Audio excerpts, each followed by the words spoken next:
ಕದನ ವಿರಾಮ ಘೋಷಣೆ ಅಮೆರಿಕ ಮಾಡಿಸಿದ್ದ, ಮೋದಿ ಮಾಡಿಸಿದ್ದ ಅಥವಾ ಪಾಕಿಸ್ತಾನ ಮಾಡಿಸಿದ್ದ?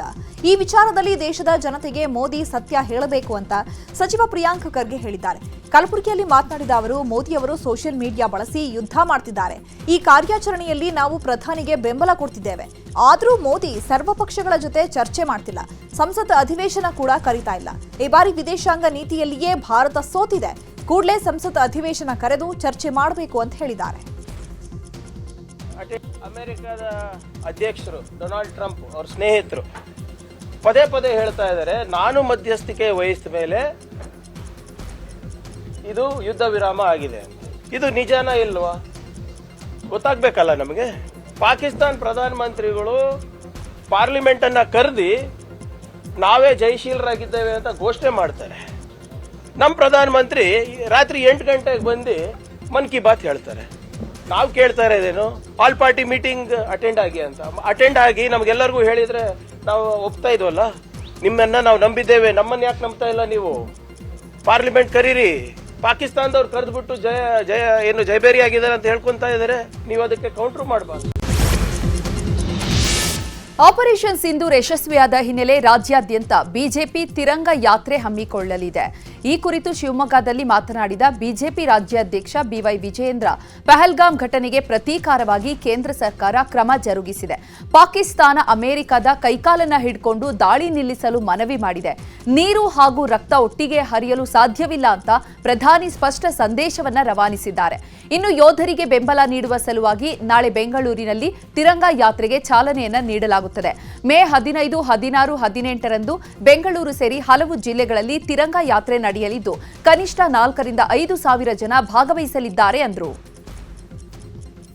ಯಾತ್ರೆಯನ್ನ ರಾಜ್ಯದ ಎಲ್ಲ ಜಿಲ್ಲೆಗಳಲ್ಲೂ ಕೂಡ ನಾವು ಆಯೋಜನೆ ಮಾಡೋರಿದ್ದೇವೆ. ಬೆಂಗಳೂರು ಮಹಾನಗರದಲ್ಲಿ ಮೇ 14ನೇ ತಾರೀಕು ತಿರಂಗ ಯಾತ್ರೆ ಆಯೋಜನೆ ಮಾಡೋರಿದ್ದೇವೆ. ಮೇ 15ನೇ ತಾರೀಕು ಮಂಗಳೂರು, ಬೆಳಗಾವಿ ಇತರ ಪ್ರಮುಖ ಜಿಲ್ಲೆಗಳಲ್ಲಿ ತಿರಂಗ ಯಾತ್ರೆ ಬಹಳ ಯಶಸ್ವಿಯಾಗಿ ಆಗ್ತದೆ.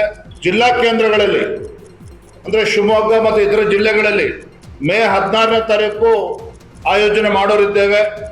ಜಿಲ್ಲಾ ಕೇಂದ್ರಗಳಲ್ಲಿ ಮೇ 16ನೇ ತಾರೀಕು ಆಗ್ತದೆ. ಮೇ 18ರಿಂದ ಮೇ 23ರವರೆಗೆ ನಮ್ಮ ದೇಶದ ಯೋಧರಿಗೆಲ್ಲ ಸಶಸ್ತ್ರ ಪಡೆಗಳಿಗೆ ಒಂದು ನೈತಿಕ ಸ್ಥೈರ್ಯವನ್ನ ತುಂಬುವಂತ ಕೆಲಸ ಮಾಡಬೇಕು ಅಂತ ನಾವು ಈಗಾಗಲೇ ಕಾರ್ಯಯೋಜನೆ. ಅಮೆರಿಕದ ಮಾತನ್ನ ಕೇಳಿ ಯಾರೂ ಯುದ್ಧ ನಿಲ್ಲಿಸಿಲ್ಲ. ಭಾರತ ಎಂದಿಗೂ ಭಯೋತ್ಪಾದನೆಯನ್ನ ಸಹಿಸೋದಿಲ್ಲ ಅಂತ ವಿಪಕ್ಷ ನಾಯಕ ಆರ್ ಅಶೋಕ್ ಹೇಳಿದ್ದಾರೆ. ಬೆಂಗಳೂರಿನಲ್ಲಿ ಸುದ್ದಿಗೋಷ್ಠಿ ನಡೆಸಿ ಮಾತನಾಡಿದ ಅವರು, ಇಲ್ಲಿ ಯಾರು 4 ಜನ ಮಾತಾಡಿ ತೀರ್ಮಾನ ಮಾಡೋದಲ್ಲ. ಯುದ್ಧ ವಿರಾಮದ ಬಗ್ಗೆ ಸೈನಿಕರಿಂದ ಅಭಿಪ್ರಾಯ ತೆಗೆದುಕೊಂಡೇ ಮೋದಿ ತೀರ್ಮಾನ ತಗೊಂಡಿರೋದು ಅಂತ ಹೇಳಿದರು.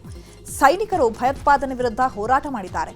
ಅವರಿಗೆ ಗೌರವ ನೀಡೋದಕ್ಕಾಗಿಯೇ ತಿರಂಗ ಯಾತ್ರೆ ದೊಡ್ಡ ಮಟ್ಟದಲ್ಲಿ ಮಾಡ್ತಾ ಇದ್ದೇವೆ. ಇದರಲ್ಲಿ ಯಾವುದೇ ಪಾರ್ಟಿ ಇಲ್ಲ, ಎಲ್ಲಾ ವರ್ಗದವರು ಭಾಗವಹಿಸಬಹುದು ಅಂತ ಹೇಳಿದರು. ಅಮೆರಿಕ ಮಾತು ಕೇಳಿಕೊಂಡು ಯಾರೂ ಯುದ್ಧ ನಿಲ್ಲಿಸಿಲ್ಲ.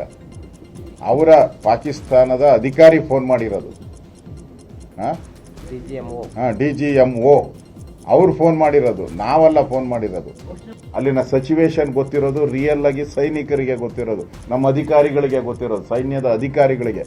ಅವರು ಕೂತು ತೀರ್ಮಾನ ಮಾಡಿರುವಂಥದ್ದು. ಯಾಕಂದ್ರೆ ಅಲ್ಲೇ ಮಾತುಕತೆ ಆಗಿರೋದು. ಈಗೂ ಮಾತುಕತೆ ನಡೆಯುತ್ತಾ ಇರೋದು ಎರಡು ಸೈನ್ಯದ ಮಧ್ಯೆನೇ ಕೂಡ. ಅವರ ಅಭಿಪ್ರಾಯ ತೆಗೆದುಕೊಂಡೇ ಕೇಂದ್ರ ಸರ್ಕಾರ ತೀರ್ಮಾನವನ್ನ ತೆಗೆದುಕೊಂಡಿರೋದು. ಸೈನಿಕರಿಗೆ ನಾವು ತಿರಂಗ ಯಾತ್ರೆ ಮಾಡೋ ಮುಖಾಂತರ ಅವರಿಗೆ ನಮ್ಮ ಗೌರವವನ್ನು ನಾವು ಸಲ್ಲಿಸಬೇಕಾಗಿದೆ. ಆ ದೃಷ್ಟಿಯಿಂದ ಈ ತಿರಂಗ ಯಾತ್ರೆಯನ್ನು ನಮ್ಮ ಕರ್ನಾಟಕ. ಬೇಸಿಗೆ ಮಳೆ ಅಬ್ಬರದ ಸುದ್ದಿಗಳನ್ನು ನೋಡೋಣ. ಬೆಂಗಳೂರಲ್ಲಿ ಧಾರಾಕಾರ ಮಳೆ ಸುರಿದಿದೆ. ಒಂದೇ ಮಳೆಗೆ ಬೆಂಗಳೂರು ತತ್ತರಿಸಿ ಹೋಗಿದೆ. ಮೆಜೆಸ್ಟಿಕ್ ಬಸ್ ನಿಲ್ದಾಣದಲ್ಲಿ ಮಳೆ ನೀರು ನಿಂತು ಜನರು ಪರದಾಡಿದ್ದಾರೆ. ಕಸ ತುಂಬಿಕೊಂಡು ಚರಂಡಿಗಳು ಬ್ಲಾಕ್ ಆದ ಪರಿಣಾಮವಾಗಿ ಬಸ್ ನಿಲ್ದಾಣ ಜಲಾವೃತಗೊಂಡಿದ್ದು, ಅದೇ ನೀರಿನಲ್ಲಿ ಪ್ರಯಾಣಿಕರು ನಡೆದುಕೊಂಡು ಹೋಗಬೇಕಾದ ಅನಿವಾರ್ಯತೆ ಎದುರಾಗಿತ್ತು. ಇತ್ತ ಕೆಆರ್ ಮಾರ್ಕೆಟ್ ಫ್ಲೈಓವರ್ನಲ್ಲೂ ಕೂಡ ನೀರು ನಿಂತು ಅವಾಂತರ ಸೃಷ್ಟಿಯಾಗಿದೆ. ಫ್ಲೈಓವರ್ ಮೇಲೆ ನೀರು ನಿಂತಿರುವ ಪರಿಣಾಮ ವಾಹನ ಸವಾರರು ಪರದಾಡುವಂತಾಗಿದೆ. ಇತ್ತ ಶೇಷಾದ್ರಿಪುರಂ ರಸ್ತೆ ಕೂಡ ಜಲಾವೃತವಾಗಿದೆ. ಜಲಾವೃತಗೊಂಡ ಪರಿಣಾಮವಾಗಿ ವಾಹನ ಸವಾರರು ಪರದಾಡಿದ್ದಾರೆ.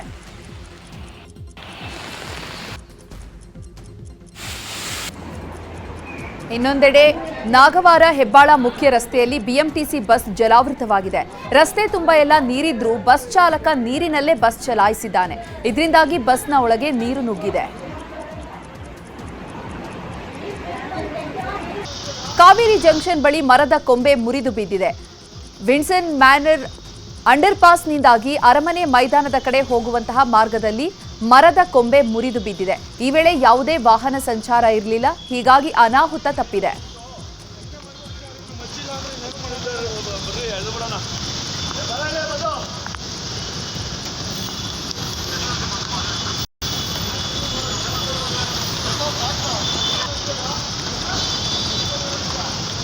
ಯಲಚೇನಹಳ್ಳಿ ಬಳಿ 3 ಮರಗಳು ಧರಾಶಾಯಿಯಾಗಿವೆ. ಮರ ಬಿದ್ದು ಮನೆ ಮುಂದೆ ನಿಲ್ಲಿಸಿದ ವಾಹನಗಳು ಜಖಂಗೊಂಡಿವೆ.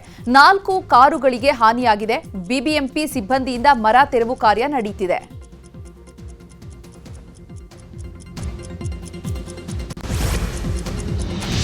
ಬೆಂಗಳೂರಿನ ಬಹುತೇಕ ಏರಿಯಾಗಳಲ್ಲಿ ಮಳೆಯಿಂದಾಗಿ ಭಾರೀ ಅವಾಂತರವೇ ಸೃಷ್ಟಿಯಾಗಿದೆ. ಬಾಣಸವಾಡಿ, ಕಲ್ಯಾಣ ನಗರದ ಹಲವೆಡೆ ಆಲಿಕಲ್ಲು ಸಹಿತ ಮಳೆಯಾಗಿದೆ. ಜೊತೆಗೆ ಆಲಿಕಲ್ಲು ಮಳೆ ಸುರಿದ ಪರಿಣಾಮವಾಗಿ ಮನೆಯೊಂದರ ಮೇಲಿದ್ದ ಟೆರೆಸ್ ಗಾರ್ಡನ್ ಸಂಪೂರ್ಣವಾಗಿ ಚೆಲ್ಲಾಪಿಲ್ಲಿಯಾಗಿದೆ. ಟೆರೆಸ್ ಗಾರ್ಡನ್ನಲ್ಲಿದ್ದಂತಹ ಗಿಡಗಳು ಸಂಪೂರ್ಣವಾಗಿ ಚೆಲ್ಲಾಪಿಲ್ಲಿಯಾಗಿ ಬಿದ್ದಿದೆ. ಕುಮಾರಸ್ವಾಮಿ ಲೇಔಟ್ ಬಳಿ ರಸ್ತೆಗಳೆಲ್ಲ ಜಲಾವೃತವಾಗಿವೆ. ಮುಳುಗಿದ್ದ ರಸ್ತೆಯಲ್ಲಿ ಗುಂಡಿ ಕಾಣದೆ ಆಟೋ ಚಾಲಕ ಪರದಾಡಿದ್ದಾನೆ. ಆಟೋ ಮುಂದಿನ ಚಕ್ರ ಗುಂಡಿಗೆ ಬಿದ್ದು ಒದ್ದಾಡಿದ್ದಾರೆ. ರಸ್ತೆ ತುಂಬೆಲ್ಲ ನೀರು ತುಂಬಿ ವಾಹನ ಸವಾರರು ಪರದಾಡಿದ್ರು. ಇನ್ನು ಸಾಯಿ ಲೇಔಟ್ನ ಜನರಿಗೆ ಮತ್ತೆ ಜಲಸಂಕಷ್ಟ ಎದುರಾಗಿದೆ. ಸಣ್ಣ ಮಳೆಗೂ ನೀರು ರಸ್ತೆಯಲ್ಲಿ ನಿಂತಿದೆ. ಪ್ರತಿ ವರ್ಷವೂ ಮಳೆ ಬಂದಾಗ ಸಾಯಿ ಲೇಔಟ್ ಜಲಾವೃತವಾಗಿ ಜನ ಪರದಾಡ್ತಿದ್ದಾರೆ. ಎಚ್ಬಿಆರ್ ಲೇಔಟ್ನ 6ನೇ ಕ್ರಾಸ್ ರಸ್ತೆ ಸಂಪೂರ್ಣ ಜಲಾವೃತಗೊಂಡಿದೆ. ಮನೆಗಳಿಗೆ ಮಳೆ ನೀರು ನುಗ್ಗಿದೆ. ಎಚ್ಬಿಆರ್ ಲೇಔಟ್ 4ನೇ ಬ್ಲಾಕ್ನಲ್ಲಿ ಕೆಸರು ನೀರು ಮನೆಗಳಿಗೆ ನುಗ್ಗಿದೆ. ಇನ್ನು ರೇಸ್ ಕೋರ್ಸ್ ಬಳಿಯ ಮಾಧವನಗರದಲ್ಲಿ ಮರವೊಂದು ಬುಡ ಸಮೇತ ನೆಲ ಕಪ್ಪಳಿಸಿದ್ದು ಭಾರೀ ದುರಂತ ಸ್ವಲ್ಪದರಲ್ಲೇ ತಪ್ಪಿದೆ. ಅಂಡರ್ ಗ್ರೌಂಡ್ ಕೇಬಲ್ ಕಾಮಗಾರಿಯಿಂದಾಗಿ ಮರ ಬುಡ ಸಮೇತ ಉರುಳಿ ಬಿದ್ದಿದೆ. ಮನೆಯ ಮೇಲೆ ಮರ ಸಂಪೂರ್ಣ ಹೊರಗೆ ನಿಂತಿದೆ. ಅದೃಷ್ಟವಶಾತ್ ಯಾವುದೇ ಅಪಾಯ ಸಂಭವಿಸಿಲ್ಲ. ಬೆಂಗಳೂರಲ್ಲಿ ಭಾರೀ ಮಳೆಯಾಗ್ತಾ ಇದೆ. ಗಾಳಿ ಮಳೆಯಿಂದಾಗಿ ಹಲವೆಡೆ ಮರಗಳು ಧರೆಗುರುಳಿದೆ.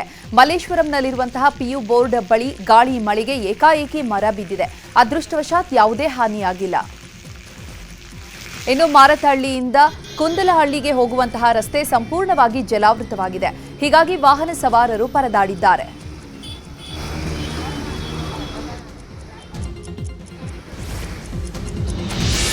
ಬೆಳಗಾವಿಯಲ್ಲಿ ಗುಡುಗು ಸಹಿತ ಧಾರಾಕಾರ ಮಳೆಯಾಗ್ತಾ ಇದೆ. ಕಳೆದ ಅರ್ಧ ಗಂಟೆಯಿಂದ ಭಾರೀ ಮಳೆ ಸುರಿತಾ ಇದ್ದು ಕೋಟೆಕೆರೆ ಬಳಿ ಟ್ರಾಫಿಕ್ ಜಾಮ್ ಉಂಟಾಗಿದೆ.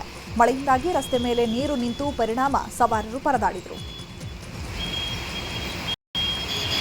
ಚಿಕ್ಕೋಡಿಯಲ್ಲಿ ಬಿಸಿಲಿನಿಂದ ಬೇಸತ್ತ ಜನರಿಗೆ ಮಳೆರಾಯ ತಂಪೆರೆದಿದ್ದಾನೆ. ಚಿಕ್ಕೋಡಿ ಸಂಕೇಶ್ವರ ನಿಪ್ಪಾಣಿಯಲ್ಲಿ ಅರ್ಧ ಗಂಟೆ ಮಳೆ ಸುರಿತಾ ಇದೆ. ಮಳೆಯಿಂದ ರೈತರ ಮೊಗದಲ್ಲಿ ಮಂದಹಾಸ ಮೂಡಿದೆ.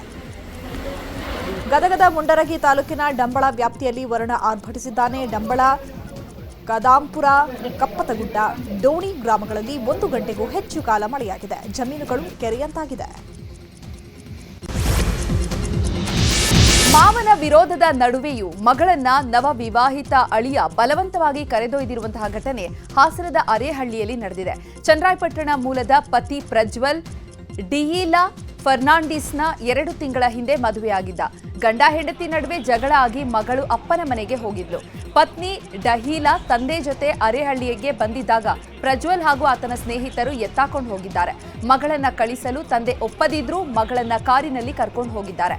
ಕಾರಿನ ಮೇಲೆ ತಂದೆ ನೇತಾಡುತ್ತಿದ್ರೂ ಕೂಡ ಬಿಟ್ಟಿಲ್ಲ.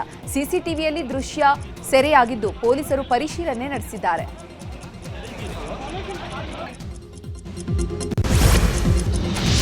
ಇಡಿ ಸಮನ್ಸ್ ಜಾರಿ ಪ್ರಶ್ನಿಸಿ ಶಾಸಕ ವಿನಯ್ ಕುಲಕರ್ಣಿ ಹೈಕೋರ್ಟ್ಗೆ ಅರ್ಜಿ ಸಲ್ಲಿಸಿದ್ದಾರೆ. ಹೈಕೋರ್ಟ್ ಏಕಸದಸ್ಯ ಪೀಠದಲ್ಲಿ ಅರ್ಜಿ ವಿಚಾರಣೆ ನಡೆಸಲಾಯಿತು.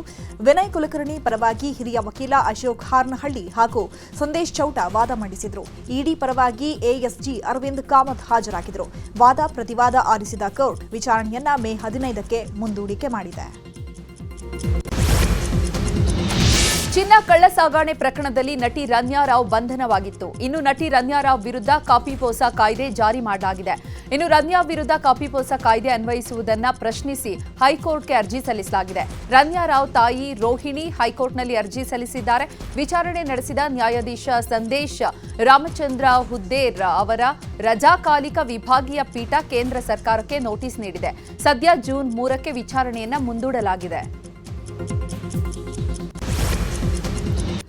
ವಿದೇಶ ಸುದ್ದಿಗಳನ್ನು ನೋಡ್ತಾ ಹೋಗೋಣ. ಬಾಂಗ್ಲಾದೇಶದ ಇಸ್ಲಾಮಿಕ್ ಮೂಲಭೂತವಾದಿಯೊಬ್ಬ ಕೋಲ್ಕತ್ತಾದ ಮೇಲೆ ತಾಲಿಬಾನ್ ಶೈಲಿಯ ಆತ್ಮಹತ್ಯಾ ದಾಳಿ ನಡೆಸುವುದಾಗಿ ಬೆದರಿಕೆ ಹಾಕಿದ್ದಾನೆ.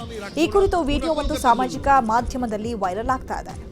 কলকাতা বিষয় করতে হলে 70টা বিমান লাগবে কেন? আমার তো জানা আছে ওখানে মূর্তি পূজারি থাকে, আমার তো জানা আছে। ಅಮೆರಿಕ ಅಧ್ಯಕ್ಷ ಡೊನಾಲ್ಡ್ ಟ್ರಂಪ್ ಸೌದಿ ಅರೇಬಿಯಾಗೆ ಬಂದಿಳಿದಿದ್ದಾರಂತೆ. ತಮ್ಮ 2ನೇ ಅವಧಿಯಲ್ಲಿ ಇದೇ ಮೊದಲ ಬಾರಿಗೆ ಟ್ರಂಪ್ ಅರಬ್ ಪ್ರವಾಸ ಕೈಗೊಂಡಿದ್ದಾರೆ. ಇನ್ನು ಈ ಭೇಟಿಯಲ್ಲಿ ಅನೇಕ ವಿಚಾರಗಳ ಕುರಿತು ಚರ್ಚೆಯಾಗುವ ಸಾಧ್ಯತೆ ಇದೆ. ಅಲ್ಲದೆ ಸೌದಿ ಅರೇಬಿಯಾದಲ್ಲಿ ಈ ಅಮೆರಿಕ ಹೂಡಿಕೆ ಮಾಡುವ ನಿರೀಕ್ಷೆ ಹೆಚ್ಚಿದೆ. ಒಟ್ಟು 4 ದಿನಗಳ ಪ್ರವಾಸ ಇದಾಗಿದ್ದು ಭಾರೀ ಕುತೂಹಲ ಮೂಡಿಸಿದೆ.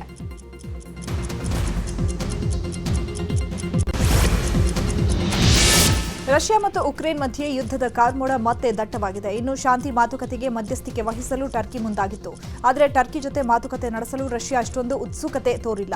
ಈ ಕುರಿತಂತೆ ಮಾತನಾಡಿದ ಉಕ್ರೇನ್ ಅಧ್ಯಕ್ಷ ಝೆಲೆನ್ಸ್ಕಿ, ರಷ್ಯಾ ಮಾತುಕತೆಗೆ ಮುಂದಾಗದಿದ್ರೆ ಅವರು ಶಾಂತಿ ಮಾತುಕತೆಗೆ ಸಿದ್ಧವಿಲ್ಲ ಎಂದು ಅರ್ಥ. ಕೂಡಲೇ ರಷ್ಯಾ ತನ್ನ ವಿಚಾರ ತಿಳಿಸಬೇಕು ಅಂತ ಹೇಳಿದ್ದಾರೆ.